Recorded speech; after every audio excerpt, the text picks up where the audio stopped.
Hey everybody, welcome to a very special installment of Nintendo News Report for Friday, August 21st, 2015. I'm your host, Alexander Kalafi. This is a very special episode because Pokkén Tournament was announced for Wii U, released this morning, coming out spring 2016. Donald and I are going to talk about that, but also I was at Worlds today, Pokemon World Championships here in Boston, Massachusetts. I'm going to tell you what I saw today. And like I just said, Donald's joining me. Hello, Donald. Hello. Man, Pikachu's like the John Cena of Pokemon, as if that wasn't obvious. Yeah, okay. So we're just going to get right into it. Pokkén Tournament, as I said, Wii U, Spring 2016 worldwide. That was the big announcement this morning. It was not Pokemon Z. And we're going to talk about, actually, we should talk about that now, how it was not Pokemon Z. Because that almost seems like the most dominating piece of this news. Yeah, if I had a feeling they were going to announce something at this thing. Like I put it into our little behind the scenes news stuff on Monday that there was probably going to be something today about this. And I figured if it wasn't going to be a new mainline RPG, it was probably going to be the Pokkén Tournament. But then again, I pre-called that for E3 and it didn't show up. So this was sort of the last big chance to get a full blowout on it. Sure. And because I went through the whole registration rigmarole last night and this morning, I kind of had a feeling it wasn't going to be Pokemon Z for two reasons.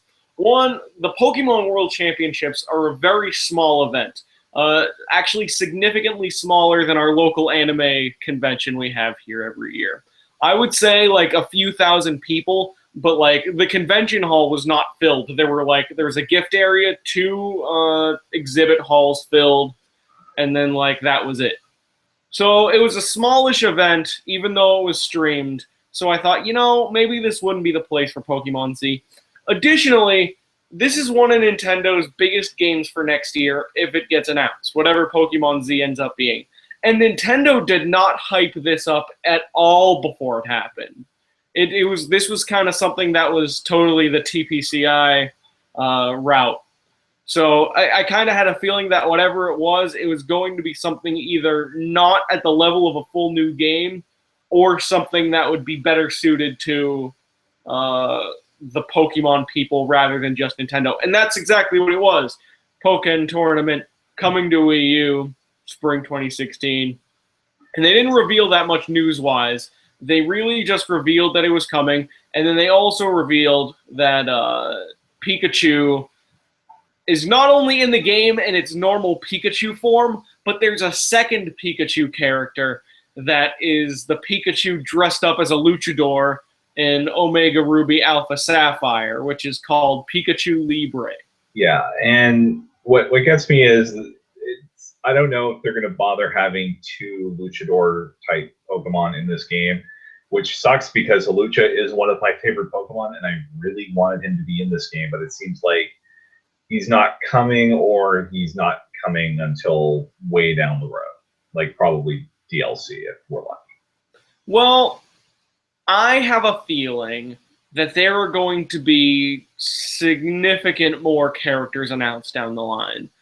Because one of the things that was at the Pokkén Tournament demo, and I played that, we'll be talking about that in a few minutes, is this sheet that has all the character special moves on it, like Gengar and Charizard, and pretty much every single character except Blaziken, because that one was added very late in the game, I hear. What that thing says on top is something along the lines of more to be revealed soon. And actually, I can pull up the exact quote as I'm telling you this. But I do not think they are just going to let there be 10 characters in the game by the time it hits consoles, because they probably want to sell this on a disc. If it's the game as it exists now, but with an arcade mode and an online mode, it's not going to be worth more value-wise, just on sheer content alone for more than $20. Yeah, and you get eShop that at that point. So you think, how many are you thinking? Because I know that with the work they're putting into it and how long they've got until this comes out, which I've sort of penciled it in for the end of May, that Splatoon slot, but I'm only thinking 16 characters in at launch, and some of them probably hidden from launch, so that you're probably looking at maybe using the existing Pokemon amiibo to unlock guys like Jigglypuff and Greninja and Mewtwo probably. Okay, so I have this thing up, this exact picture I took, and it said all Pokemon have different ways of battling, and then use the other Pokemon such and such. There will be more Pokemon coming in the future. So it's obvious they are not going to let this just be like 10 Pokemon and 2 of them are Pikachu. Like, that does make sense. I mean, some of the support characters are pretty cool. Like Lapras uses Surf in its support move, which is real nice. But that's literally just one move and one and done. And that's better suited for like less cool Pokemon like Emolga and Snivy. I think we're going to end up with about 16 to 20 characters in the final game. I think we're going to have some semblance of a story mode. I think we're going to have an arcade. I think we're going to have some kind of events mode. And I think there's going to be an online component. And that's going to be $60. Yeah, and the online, I mean, from what I've heard about Tekken Tag 2, because I had that game for a bit, didn't try the online, but apparently it holds up pretty well. And Namco's used to doing online for Wii U fighting games because of Smash Brothers. Yes. And Smash Brothers is probably way more complicated in terms of number of things flying around the screen than a one-on-one consistent fighting game. Absolutely. And speaking of Tekken, we should talk about how the game played, because like I said, I did get a chance to play it.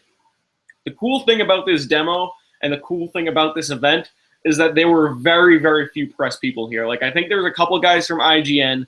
There were a lot of YouTubers. I met one whose name is Tamashi Hiroka, who's apparently very popular in the Pokemon YouTube scene. She was very nice.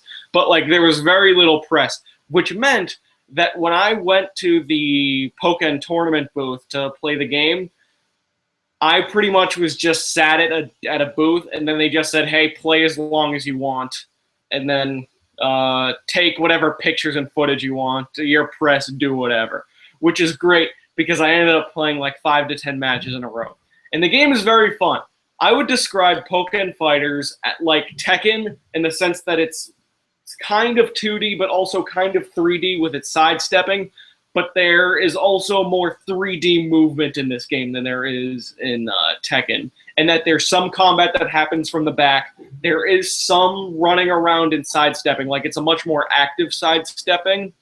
And it feels a little closer to a 3D fighter than Tekken does. So so you're running around and there's like 2 modes of combat, because I remember hearing about that on the various episodes of the Famicast, because they've been able to test the game in arcades. So there are kind of 2 modes of combat. There's the closer combat and there's the further away combat. I kind of see both as like part of one. Like they're not like, there isn't a very hard line between the two. When you're further away, there's a little more free movement. And it's better suited to like Suicune's Aurora Beam, better further away attacks, better like for dodging opponents' moves. And then as soon as you start attacking an opponent, it sort of locks into a mostly 2D Tekken-style combat space.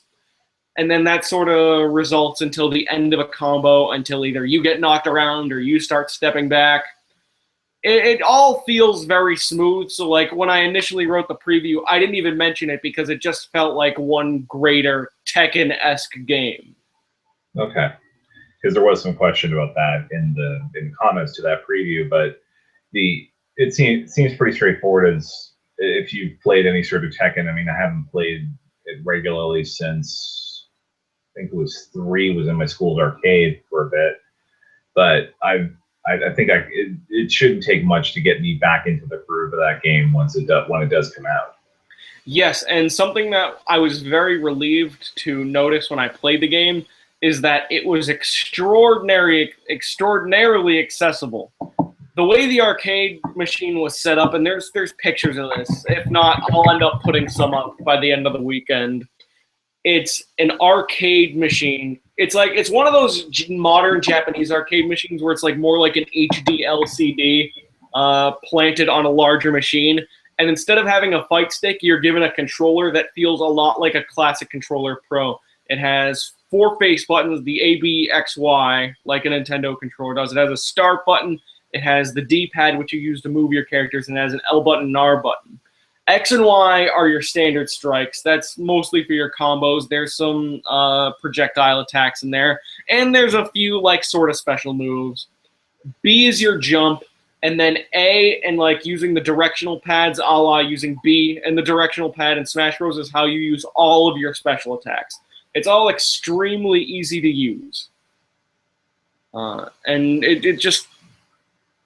I think that's the right thing to do for this kind of game because you're not trying to appeal to the Tekken fans. You're trying to appeal to the Pokemon fans who don't otherwise play fighting games in most cases.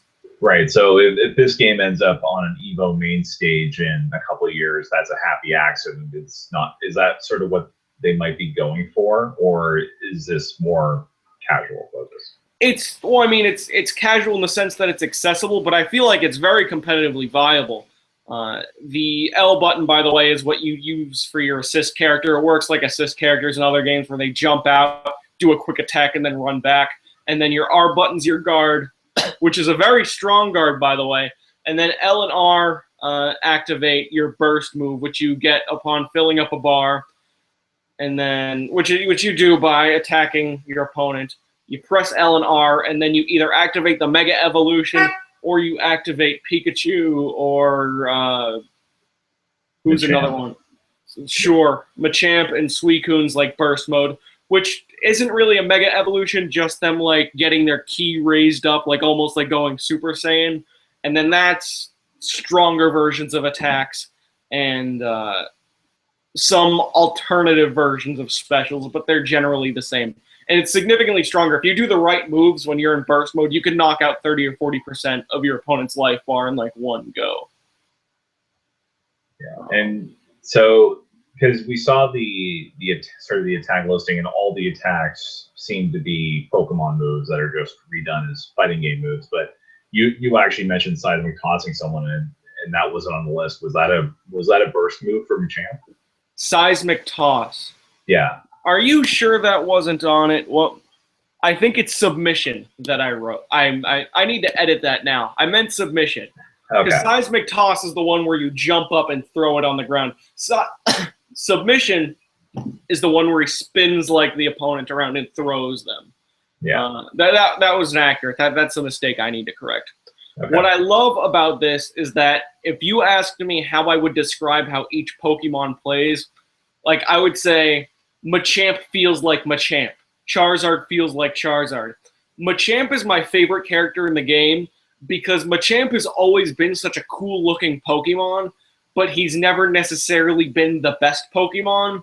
But in this game, as a fighting type where it's more of a realization of the combat of Pokemon, Machamp is crazy. And Machamp is exactly as cool as you've always wanted him to be.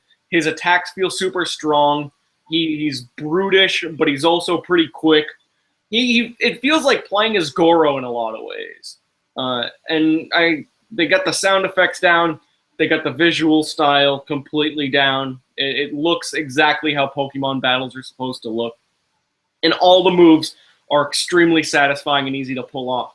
In the way that I would almost say this is like Smash Bros, but repurposed into a fighting game.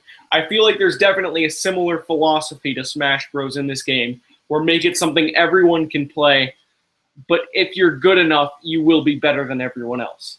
Right. And I've heard that they want to sort of get this as a third event at the Worlds, probably to make it a bigger deal than it currently is. I mean, sure, they made the announcement here this year, but I don't know. Next year, maybe they have they maybe bring it in along with the trading card game and the actual competitive, the 3DS games. That would be cool because Pokemon's World Championships could really use a third peer. And we should actually talk about that a little bit. What going to the actual Pokemon World Championships, the biggest Pokemon event in the world, was actually like.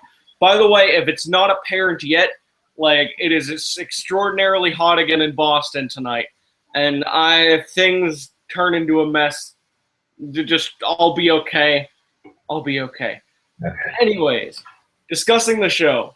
It was smaller than I thought it was going to be. There's a retail space, which is like almost like a mini Pokemon store setup, which was wild for completely unique reasons. There's the side events exhibit hall, which is for mostly the people who don't entirely qualify. And then there's the main exhibit hall upstairs, which is where the main video game stuff happens. It's where the main card game stuff happens. It's where Pokken Fighters is being demoed. And it's where the main stage is, where the opening event is, and the closing events are going to be, and where all the streaming is. Like, they got some Twitch people and some fighting game people there. And that's it. The retail space had a consistent wait of about an hour to an hour and a half, separated into two lines for people waiting to get into this room where they could buy both Pokemon Center original stuff and stuff exclusive to the Worlds 2015. Which was probably what I was most excited about, because I didn't even bring my 3DS and I don't know how to play the cards. Like, I didn't bring either of those things to my apartment. So I just went to spectate the event. So I was very excited to see what exclusive stuff I could buy. Because after all, it was a complete coincidence that the Pokemon World Championships ended up being 20 minutes away from my apartment this year. Yeah. It just happened to be in Boston. Yeah, because I know a couple of years ago they had it in Vancouver, but that's like the complete opposite side of the country for me. And I did want to go, but it just didn't work out. So I almost wonder if I should have tried to get down there this year, but again, just finances got in the way. If you are a big player of Pokemon competitively in either trading card games or video games, this is the ideal show for you. If you aren't and you live further than maybe one state away, I probably wouldn't recommend going there, because all the exclusive stuff you can buy at like a mild surplus of what it actually costs at the store. And if you're not into the competitive scene, there's just not a lot for you. However, I did talk to a couple people who were into the competitive scene, and it seems like people are flying out from Europe and Japan, and who aren't even like the main competitors, just to go to this place. While I was waiting like about 45 minutes to go to the retail store, I talked to this dad. His name was Scott, 40 years old. Him and his kid came from England just to play the trading card game, because it was just this cool bonding thing between them. And I'll have more about that and like some of the other stuff I saw in this article that's going to be coming around Monday or Tuesday. But there are plenty of people who came from thousands, hundreds of miles away just because they love playing the competitive game so much. And if you're that kind of person, you probably won't be disappointed.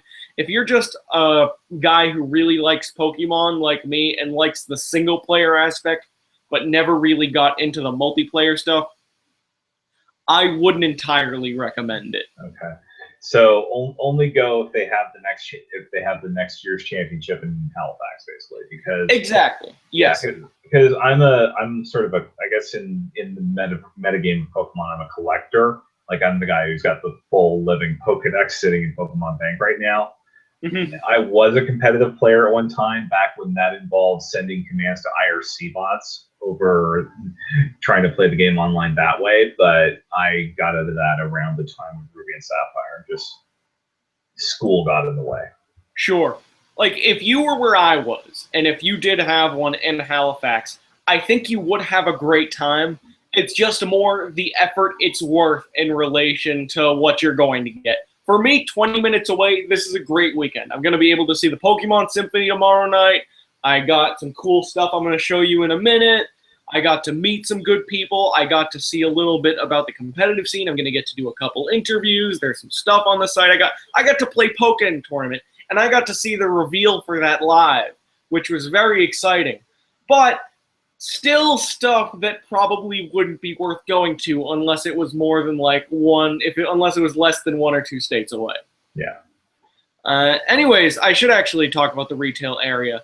I did have to wait 45 minutes to get in, but it was probably the most exciting part of the show because, like I said, it had some stuff that there's only at the Pokemon Center and stuff that you could only get at the event. For instance, there were deck mats, there were deck cases, there were posters, there were pins, there were hats, there was all this other stuff. exclusively branded for the World Championships 2015, which was really cool. So without further ado, this is the stuff I got. First off, this is the press pass. It's very big. It doesn't have my name on it. It was just sort of handed to me, but it is like, it's probably the most durable thing I have from the event, and it's probably the thing that's going to last the longest. That will be a reminder when I'm very old that I did, in fact, get to go to a Pokemon World Championships once. Next thing I got was something Pokemon Center exclusive, but not exclusive to the event. Look at this guy. This is a Mega Shiny Rayquaza plush. That it sort of binds like a snake, so I could sort of do this thing, and I could have it like perched on my shoulder, but I can also sort of do the twirly thing, and then I could rest him like this. Yeah, and that the first plush ever to be banned from the super legendary level of competitive battling. That's true. They had to make a brand new tier just for this guy.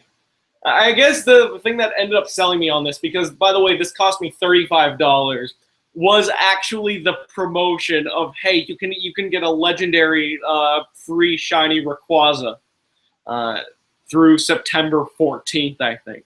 Yeah. And then I got that, and I was like, you know, Mega Rayquaza is one of my favorite Megas, and this is the shiny version, which makes it a little cooler, and it's the black version, which makes it kind of edgier in a cool way.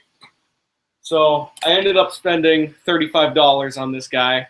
I don't necessarily regret it, but on eBay you can get it for about $15 cheaper. I found out only a few hours ago. Okay. Next up, I did get two things that are exclusive to the World Championship 2015. That is a Pikachu plushie, branded Pokemon World Championships 2015. It features Pikachu. He's on Team Aqua, and he's got the white wig and the white mustache. He's basically modeled after George Washington. Yeah. And the founders of America, our founding fathers, George Washington, Thomas Jefferson, Pikachu. There you go. Yeah, I think that's. Are they going for the Paul Revere look? Because I know where it's in Boston, that I can see the temptation being there. He does look a little Paul Revere-ish. Yes, I think this might be. Is this a male or female Pikachu? I need to see more of the. Okay, yeah, it's the male because the female has, like you see on Pikachu Libre, it's got the heart tail. Okay, yeah. So like, and then they do one of these every year. They do a different like special Pikachu, and I was like, you know what? It may be $20, but this thing is really cool. I like that it's an American Pikachu. I like that he has a little telescope. I like that his hat does this thing, where like it's like a little curvy. It has a pretty good build quality. I don't like that they use the felt. Like that makes it feel a little less excellent. But this is probably one of my favorite buys of today. The last thing I got, which is the most obvious thing you would probably get at any event, is I got this T-shirt for the Pokemon World Championships 2015. Features our founder of America, Pikachu, on the front. It's got a nice, like, dark gray, black look to it. On the side, it has this little, like, MLB style, like, play Pokemon tag, which I really like. And on the back, it features all the countries, including Canada, which is yours, the United States, which is mine, and then at the very bottom, Boston. Mm-hmm. So those are the few things I bought. Cost me $83 for all of them. I don't really regret it because this is something that will probably never happen to me again, and something I will probably never do again. So I'm trying to make the most of my Pokemon World's experience. Kind of like me in Disney World. You went once? Yeah, a couple of years ago. I think my main souvenir from that though is my own functional lightsaber. You got the functional lightsaber. That must have been what, like $120? Something like that. Yeah. No, those things are really cool. It's glass too, right? Yeah. Yeah. Did you open it? Yeah. It was actually the one I did. They had us build it. Okay. So I got to make my own after we did Star Tours. Did you do that at like a workshop that was on the Disney lot, or? Yeah, it was in Disney in the Hollywood Studios. That's pretty neat. That's the MGM. I think so. I honestly I don't recall. I wasn't. Unfortunately I didn't. That was sort of the highlight of the trip, just because I got sick during the trip and some other things happened. So Vacation cold. Not really a cold, more of a I couldn't. It kind of hurt to walk for 2.5 days. Oh, I'm sorry. But at the very least, is Disney World not an absolutely incredible, magical place on Earth? Yeah, I'm not much of a Disney fan, so a lot of it's like over my head. But Okay. when I wasn't laid up in the hotel room, it wasn't bad, and I got to meet one of the guys in the forums who I podcast with on a regular basis. So it worked out. Was that Brood? Yeah, Brood Wars awesome. Oh yeah, because he's a Florida guy. Yeah. Yeah. Yeah, that's very cool. What hotel did he stay at? It was the Art of Animation. It was one of the on lot ones. What was it, the Polynesian? No, it was. They have smaller, less expensive hotels. Okay. And one was called the. I think it was the Art of Animation was the one I was at. Okay, that's pretty cool. Art of Animation. It was a nice hotel. I feel like Disney will treat you right. Yeah. Okay. Nice open spaces, outdoor pool and all the good stuff. But anyway, back to Pokemon, because I don't think we're gonna get that stuff at a theme park probably until the Universal thing goes through. Yeah. No, you're right, because there is there could be a Pokemon, not a Pokemon theme park, but Pokemon rides in a Nintendo theme park coming in the next 5 years. It seems like. Yeah. And that might be worth the trip to go to Universal just to see what a Nintendo theme park looks like. I'll have to bring my nephew. I'll have to take my nephew with me and run him down there for a week. Sure. By the time it happens, he'll be teenaged, and we'll have probably something I can get him out of the house for a bit. Sure. Okay, now winding it down, 2 more topics of discussion. One, I just want to say some of the stuff we're doing over the next few days related to the Pokemon World Championship. I got an interview with some marketing guy, JC Smith. I think he's one of the marketing product managers at Pokemon. I'm going to see if I can get some juicy tidbits out of him. Probably not, but I'll see what I can get. And then I'm also trying to track down a player to interview, like one of the world champion type players. I think I found one. We're going to see if that interview goes through. I'm very interested in learning about the Pokemon competitive scene. Hope you are too. Yeah. I'm going to be going to the Symphony tomorrow night, and I want to see how that is, because Mr. Masuda himself is going to be making an appearance, and I want to see if he's going to conduct or play something, because if you know, Mr. Junichi Masuda is like the main sound guy for the original Pokemon games. Yeah, and he's sort of the public face of Pokemon at this point, isn't he? Yes. Mr. Masuda is in fact he's more of a main figure than Satoshi Tajiri. Tajiri has not made an appearance in quite some time. So as far as I'm concerned, Masuda is the guy. And who knows, maybe we'll get Pokemon Z at Pokemon Symphonic Evolutions at the Blue Hills Bank Pavilion in Boston, Massachusetts tomorrow night. Wouldn't be the first time this month that they got a apparent game announcement, because they leaked the Final Fantasy XII remaster at a Distant Worlds concert in Pittsburgh.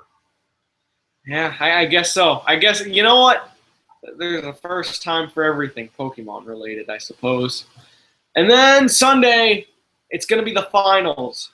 And I want to see that live. I want to see what world champion level Pokemon play is like live. I want to see what it's like to win $25,000 in the name of a 3DS game. And then that should be the weekend. I'm going to have some roundup on Monday or Tuesday that'll talk about my experiences. I'm taking a lot of pictures. There's going to be some pretty good stuff coming out of the site. And also, we got some cool stuff up now. I got impressions of Pokkén Tournament if you want to see those. I got Donald has his sort of speculative article on Pokkén Tournament. And then I got the audience reaction, the live audience reaction from the perspective of being in the audience. You could hear the audience cheering when Pokkén Tournament's announced, and then you can hear them really cheering when the Wii U part comes on. That's a pretty good time. And then you got this episode of Nintendo News Report. If you're joining us late, just rewind it at the end of the show and then watch it again. It's great. It's gonna be great the second time too. So they have the closing ceremony Sunday after the video game championships are over. Do you think they have one more thing in them? If they have one more thing, it's not going to be Pokemon Z, Donald. I know.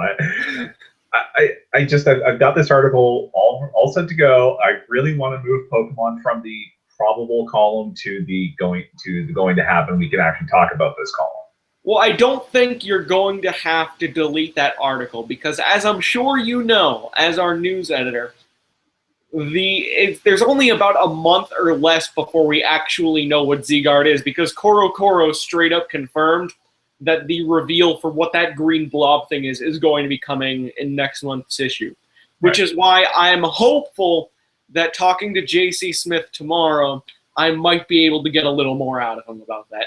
I'm going to be asking about a lot of stuff like the green blob, the Pokemon on Virtual Console, next year's anniversary. It's going to be a real good time. I'm not going to show all my cards now. You'll have to wait for the interview. Yeah. But I got some good stuff planned that's going to lead to a lot of non-answers. Yeah. But so you're thinking sometime early next month then for whatever the next game is because they want to get it ahead of Koro.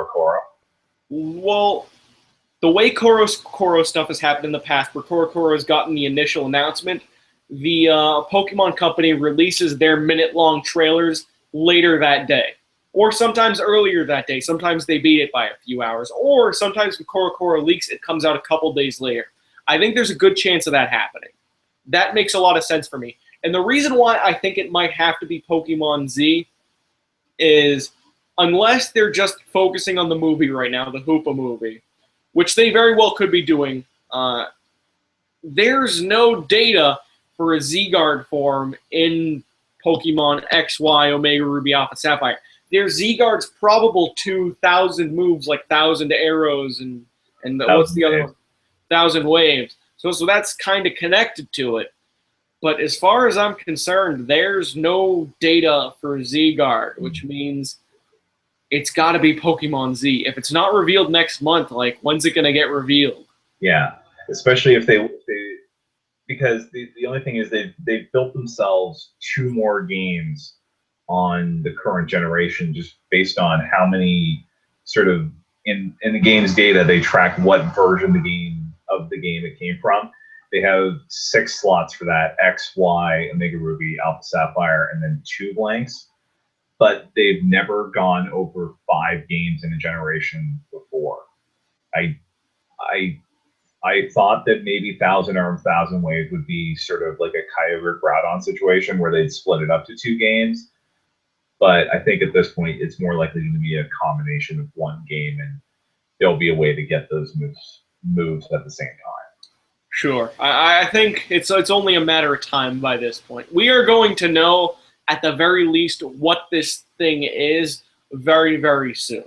I'm 100% confident of that. There will be an episode of Nintendo News Report in the next 4 weeks that features that green blob as the YouTube thumbnail and features a main story about the green blob.